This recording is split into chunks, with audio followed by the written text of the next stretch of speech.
Today, I will be joined by author Jerry Fowler as we explore his recent book entitled The Myth of the Level Playing Field. Mr. Fowler studied political science, history, and economics at the University of Illinois in Champaign, Urbana. He also attended Harvard Law School and graduated from the University of Michigan with a Master of Social Work degree, and for the past 50 years has practiced both publicly and privately as a psychotherapist. I hope you enjoy the discussion. If it would be all right with you, I would like to go over a couple specific ideas from each chapter that I think our viewers would be very interested in hearing, and that'll give sort of a flavor for what your book is about. Okay. And let me share with you here in chapter 2, you say that the average family runs out of food stamps. These families on food stamps, of course. They run out of food stamp money on day 20 of the month. Imagine being hungry for the last 10 days of the month.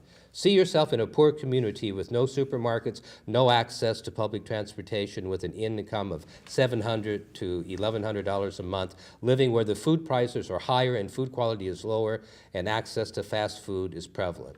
That is a tremendous that describes tremendous amounts of communities in our country. It does. I lived on the south side of Chicago for many years. That is precisely what's going on the south side of Chicago. That is precisely what's going on the Navajo Nation. That's precisely what's going on in the poor communities in Florida. That's precisely what's going on in Portland, Oregon. You know? It's so sad. It is sad, and you know, it doesn't need to be that way, because the food industry produces twice as much food as is needed for everybody to have nutritious, healthy food as needed. And the distribution system is really ineffective. And part of this has to do with the food industry wanting to make more profit, so they fine-tune their products so that they are so attractive to the taste. They even have a word called the bliss point that they strive for, and this gets people to eat more and more sugar, salt, and fat, which is the name of a book that I quote in my book. And it's absolutely unnecessary. So let's go into a poor community that does not have a supermarket within a mile or two and no public transportation. What is available there are mom and pop stores that have either no fruits and vegetables or poor quality, highly expensive fruits and vegetables, which is what people need for a healthy diet. And you end up living on bologna sandwiches and Cheetos. Right. That's the deal, right? For millions and millions of Americans. And the same is true about water. You say in chapter 3, the topic of chapter 3 is health, but I mean, I was shocked at some of these statistics. The percentage of citizens of various states that are served by contaminated water systems is as high as 33% in Maryland and 24% in Arizona. That's unbelievable. And in other states, it's much lower, and it's very clear that we're able to clean up the streams. We're able to make pure, drinkable, potable water available, but there are certain areas that just have not conformed to.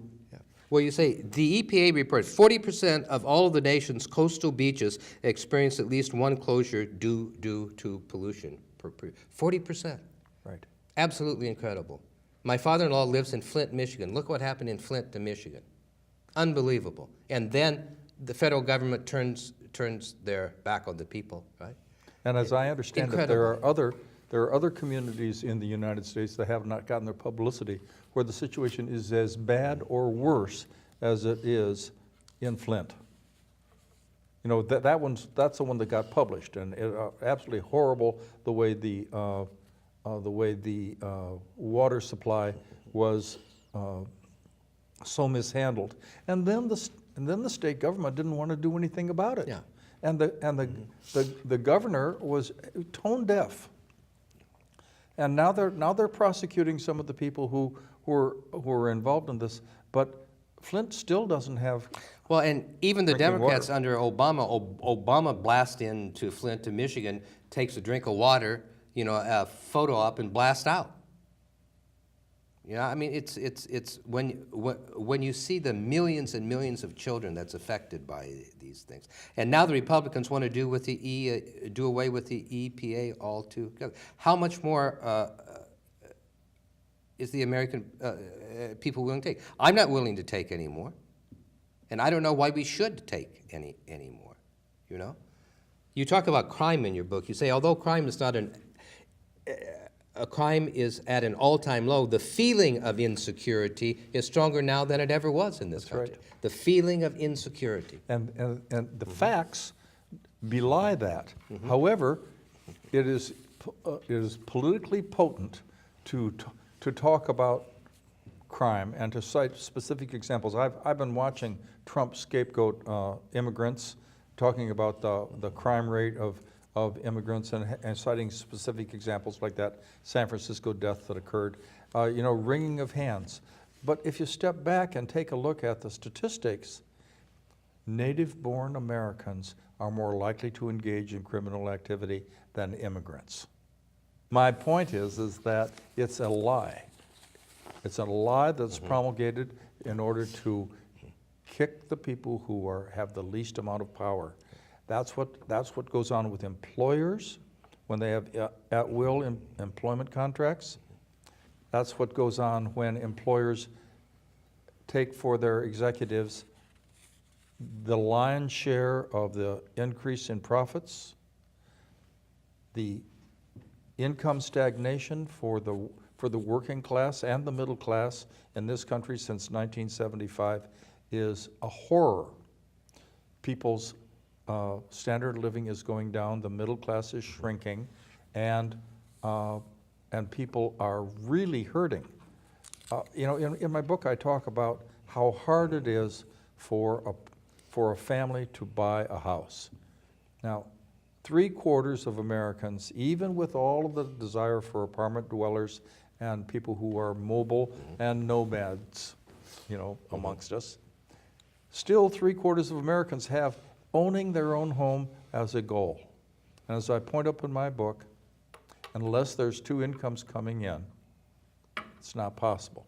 Since the majority of workers in America make less than $20 an hour, and $20 an hour translates to about $41,000 a year, if you follow the rule of 2.5 times annual income, tells you the amount of money that you can afford to buy a house. Now, the cheapest houses on average are in the Midwest, $175,000. That means the family income has to be $70,000 following that formula if you're not going to exceed the well-established rule of not more than 28% of your budget goes into housing. So that means that when the government encourages people to buy a house, the people setting up these loans when they knew people couldn't be paid back, and they knew that appraisals were, no paycheck was a stub was needed, because they got their profit, and not a single banker went to prison for this. Now you go back to the savings and loan scandal of the first Bush administration. 1989 to 90. Keating 92. and all the boys back in Arizona. Thousands of people went to prison because of the corruption.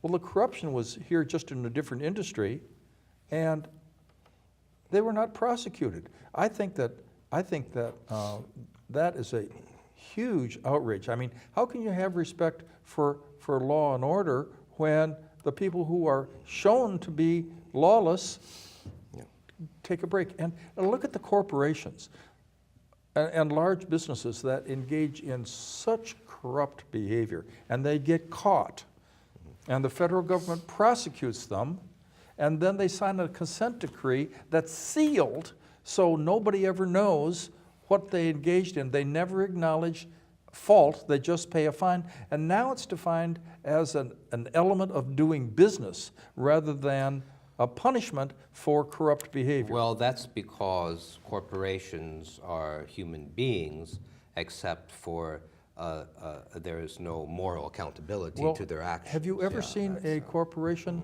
suffer the results of public execution like they do in Arkansas? You know, it's ridiculous to say that a corporation is a person. It's just ridiculous. And there's a movement to get that changed. But you know, both the Democrats under Obama as the current Republican administration, they, even though there's all of this corruption,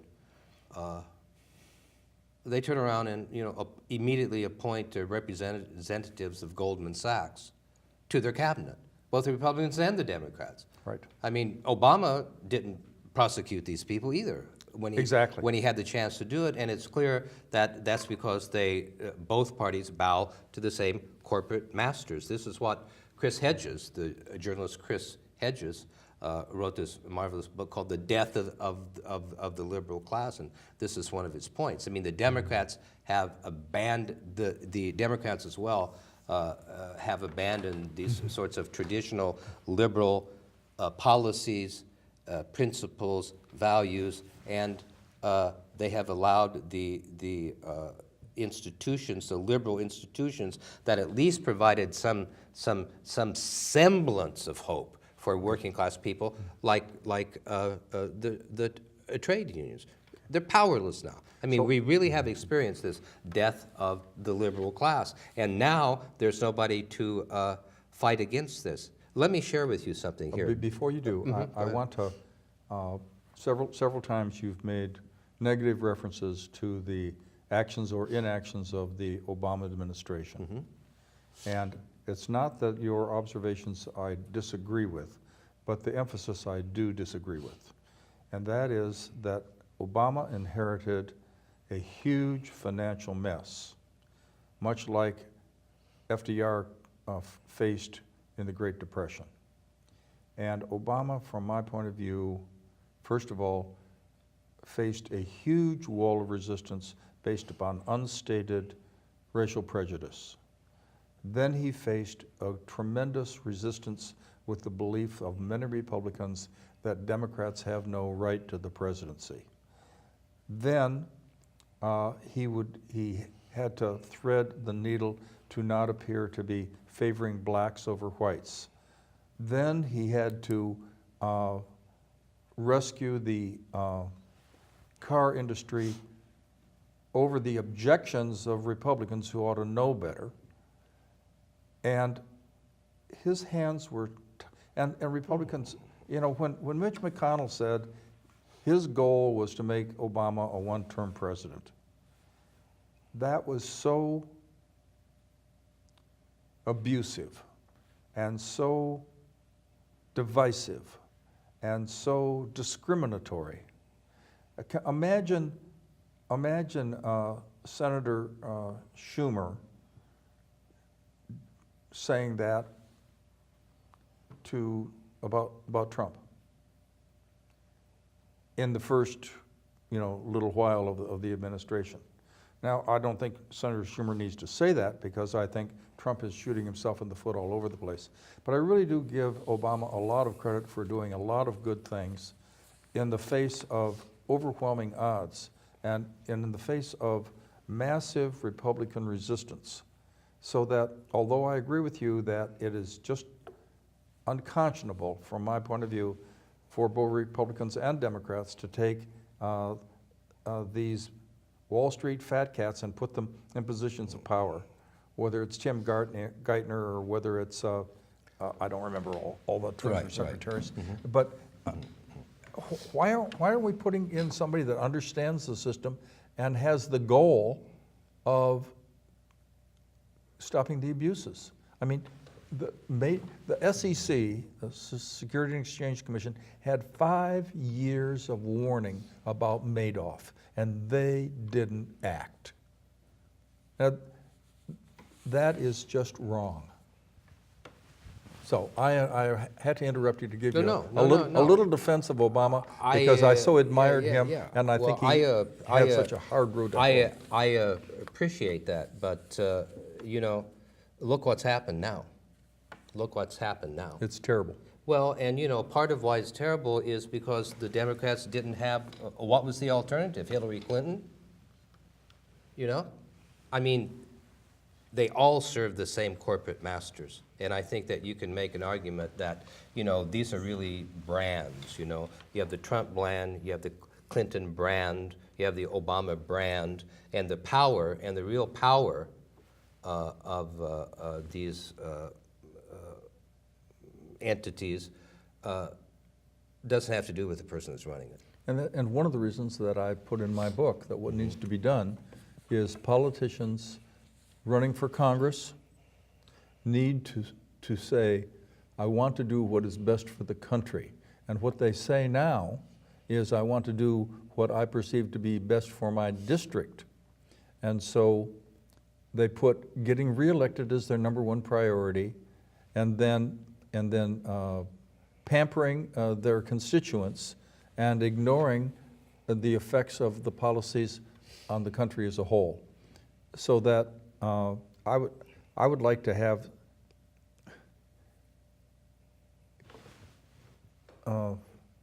anybody that wants to run for Congress be subjected to questioning, public questioning, about what are you going to do when you're in conflict between what's good for the country and what's good for the district.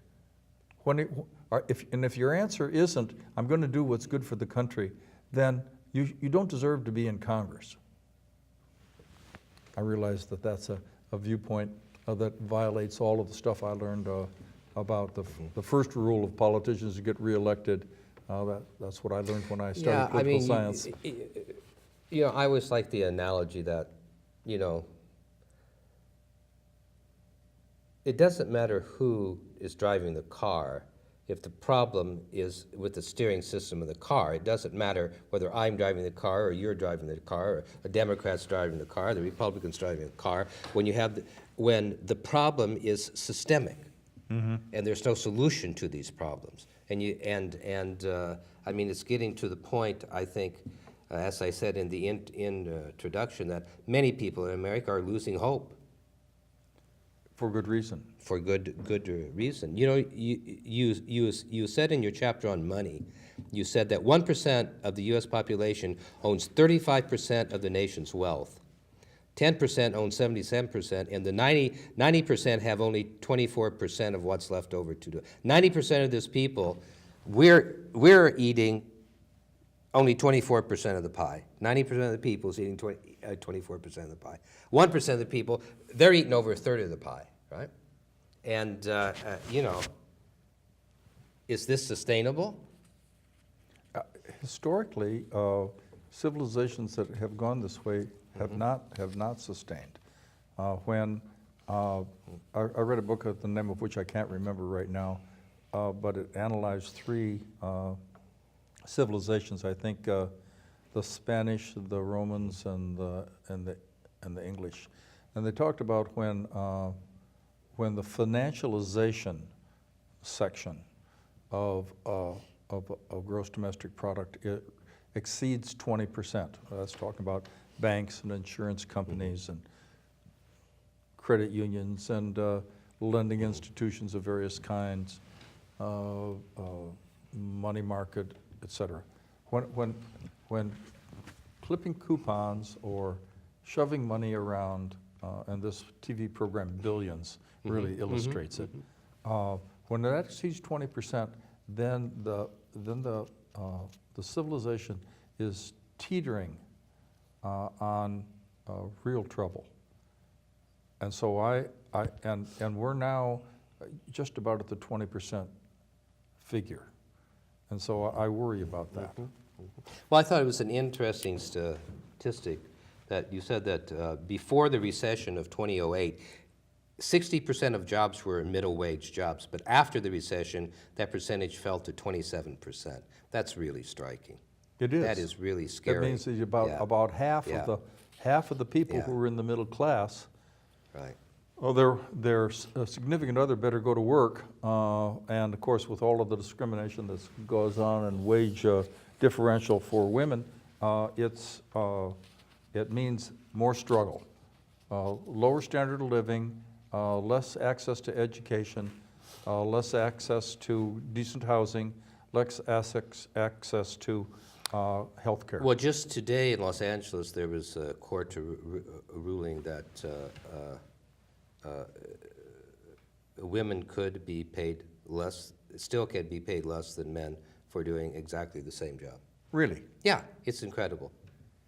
You know, during this great job loss that we have had during this, as I call it, the raiding of the United States Treasury in 2008, while that was going on, while 60% of that before the recession, like I said, 60% of the jobs were middle wage jobs. After the recession, that fell to 27%. While that was going on, right? Yet the profitabilities of American business rose 119%.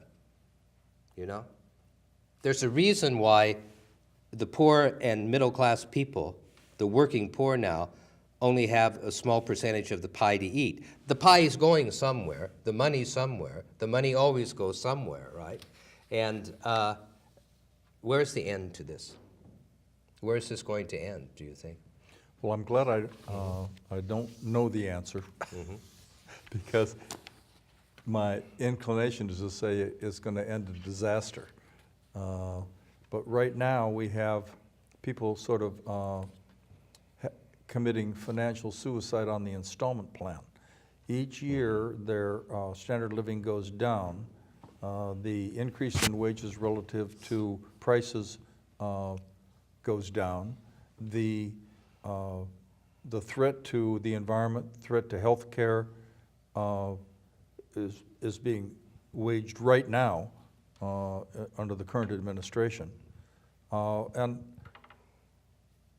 And so the hopelessness that results from these kinds of actions, you know, after hopelessness, you just have indifference and apathy. And you know, there was this big hue and cry. Why are so many white men, 45 to 65, killing themselves? Why are they dying? Why are they dying with overdoses or more heart attacks or more strokes or more deaths? And if you don't have hope that your situation is going to at least stay as good as it now is, and hopefully get better and better for your kids, then what's the reason? I mean, to keep on living. You know, around 45, people take a look and see whether or not it's worth it. And if it ain't worth it, then they start drinking and drugging to hasten death. And this is pretty well established, not just a transactional analysis theory that says this. There's a bunch of evidence to. Well, and you know, this is one thing that I really found beautiful about your book, that you know, you obviously have this therapeutic relationship with human beings. These are not just merely statistics in a book that you were writing, but you have a great but that this endeavor itself was a labor of love. And I think that really comes through in your book. It's a fascinating book, and I encourage all of you to read it. And I want to thank you, Jerry, for having this conversation. Well, thank you. And I enjoyed it. Yeah, so did I. I wanted to tell our viewers that on Saturday, January 10th, from 1 to 3 p.m. June 10th. June 10th, I'm sorry. Saturday, June 10th, from 1 to 3 p.m., there's going to be a discussion at Grace Good Shepherd Church, 1450 Hiller Road in McKinleyville. There's going to be a discussion about Jerry's book, and Jerry's going to be there also doing a book signing. And there will be, at the end of the program, there will be more information on this. But that's Saturday, June 10th, from 1 to 3 p.m. at Grace Good Shepherd Church. Thank you so much, Jerry. Thank you.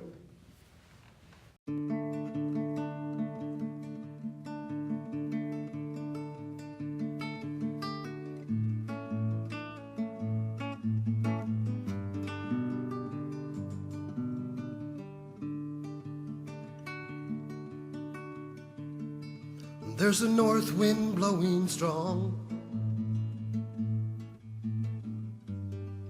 at the setting of the sun,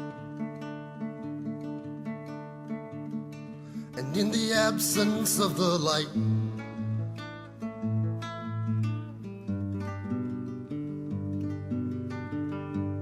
with sky and water they become one.